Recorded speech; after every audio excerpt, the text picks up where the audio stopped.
राष्ट्रवादीच्या कार्यकर्त्यांना खोट्या गुन्ह्यात अडकवल्यास जशास तसे उत्तर देऊ. वाळव्यात माजी जिल्हा परिषद सदस्य राजेंद्र पाटील यांचा इशारा. सत्तेचा गैरवापर करून राष्ट्रवादी काँग्रेस शरदचंद्र पवार पक्षाच्या कार्यकर्त्यांना खोट्या गुन्ह्यात अडकवण्याचे प्रकार सुरू असून असे प्रकार पुन्हा घडल्यास जशास तसे उत्तर दिले जाईल, असा इशारा जिल्हा परिषदेचे माजी सदस्य राजेंद्र पाटील यांनी वाळवा येथे आयोजित पत्रकार परिषदेत दिला. यावेळी बोलताना पाटील म्हणाले की राष्ट्रवादीचे कार्यकर्ते संदीप धनवडे यांनी रिव्हॉल्व्हरचा धाक दाखवत जीवे मारण्याची धमकी दिल्याची तक्रार सरपंच संदेश कांबळे यांनी आष्टा पोलीस ठाण्यात दाखल केली आहे. मात्र ही तक्रार पूर्णपणे खोटी असून संदीप धनवडे यांना राजकीय हेतूने अडकवण्याचा प्रयत्न केला जात आहे. या प्रकरणाची पोलिसांनी निष्पक्ष आणि सखोल चौकशी करून सत्य जनतेसमोर आणावे, अशी मागणी त्यांनी केली. आम्ही आमच्या कार्यकर्त्यांच्या पाठीशी ठामपणे उभे आहोत. सत्तेचा वापर करून राष्ट्रवादीच्या कार्यकर्त्यांवर दबाव आणण्याचा प्रयत्न कोणीही करू नये. आमच्या संयमाचा गैरसमज करून घेतल्यास त्याला योग्य पद्धतीने उत्तर दिले जाईल, असा इशाराही त्यांनी दिला. यावेळी त्यांनी शिंदे सेनेचे नेते गौरव नायकवडी यांच्यावरही टीका केली. धनवडे यांच्या अटकेसाठी प्रयत्न करणाऱ्यांनी भ्रमात राहू नये. आम्ही शांत आहोत, याचा गैरफायदा घेण्याचा प्रयत्न करू नये, असं ते म्हणाले. गावात प्रत्यक्षात कोणतीही गंभीर घटना घडलेली नसताना वाळवा बंदची हाक देऊन नागरिकांना वेठीस धरण्याचा अधिकार कोणाला दिला, असा सवालही त्यांनी उपस्थित केला. यापूर्वी गावात डॉल्बी बंद करण्यासाठी आम्ही पुढाकार घेतला असताना त्याला सरपंचांनी विरोध केला होता. आता ते स्वतः डॉल्बी लावणार असतील तर आमचे कार्यकर्तेही डॉल्बी लावतील. आम्हाला परिस्थिती हाताळायला वेळ लागणार नाही. मात्र गावात शांतता आणि कायदा सुव्यवस्था कायम राहावी, यासाठी आम्ही संयम बाळगत आहोत, असंही पाटील यांनी स्पष्ट केलं.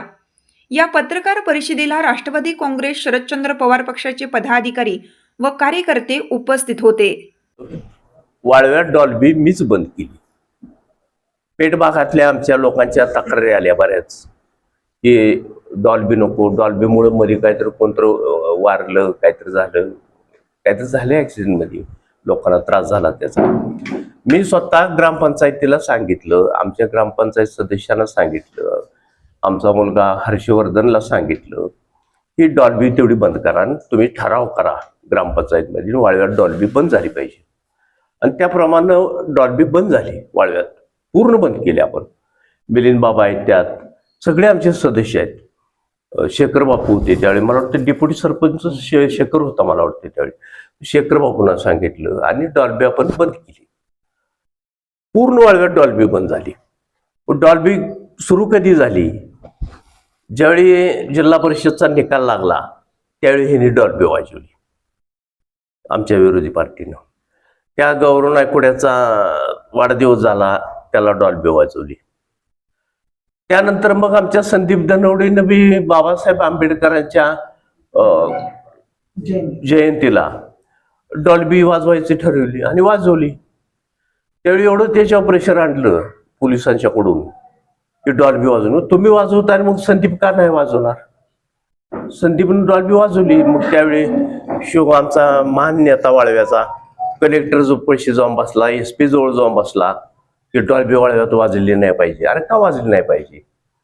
तुम्ही वाजवताय, मग आम्ही का वाजवू नये, असं संदीपचं म्हणणं होतं. संदीपने वाजवली डॉल्बी.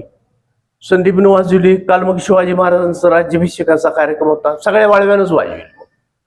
ह्यो नियम मोडला कोणी? तुम्हीच मोडला नियम. त्यातून आमच्या संदीपवर झीट आहे. आणि मग असल्या खोट्या केस करणं, काहीतरी खोटं रिव्हॉल्वर लावलं आणि काय काय काय केली केस तुझ्यावर, रिव्हॉल्वर लावलं आणि काय शिव्या दिल्या वगैरे वगैरे, खोटी केस केली. संदीपनं तसलं काहीही केलेलं नाही. मी सगळी माहिती घेतली, पूर्ण माहिती घेतली आणि पोलिसांना सुद्धा सांगितलं की बाबा खरी वस्तुस्थिती काय आहे बघा, आणि जर त्यानं केलं असेल तर ठीक आहे, त्याच्यावर काही असेल तर कायदेशीर कारवाई करा. पण केलं नसेल तर खरी वस्तुस्थिती काय आहे बघून मग कायदेशीर कारवाई. पोलिसांनी चौकशी केली, गावात सगळीकडे चौकशी केली. असला काही प्रकार झाला नव्हता.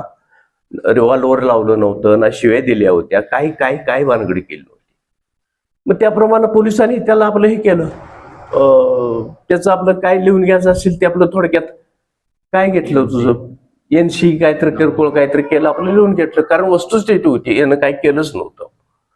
ती झीट म्हणून आज गाव बंद करायचं. गाव बंद केलं. म्हणजे गावाला भेटीस का धरता विनाकारण तुम्ही?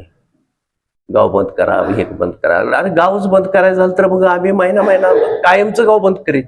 ती ताकद आमची आहे. आम्ही गाव बंद करू शकतो. असलं धंदा आम्ही जास्त केले. तिने काय केलंय? ते काहीच करू शकत नाहीत. त्यासाठी ग्रामपंचायतच्या कर्मचाऱ्यांना फिरवलं गावातनं. कर्मचाऱ्यांना फिरवायचा अधिकार कोणी दिला आहे ना? ग्रामपंचायतचे कर्मचारी फिरतात गाव बंद करा म्हणून. हे अधिकार कोणी दिला आहे ना? आणि आम्ही आमच्या कार्यकर्त्याच्या पाठीशी राहणार. कार्यकर्ता चुकला असला तरी त्याच्या पाठीमागे राहणार, नसला चुकला तरी त्याच्या पाठीमागे राहणार. आम्ही आमच्या कार्यकर्त्याला बळ देणार, ताकद देणार.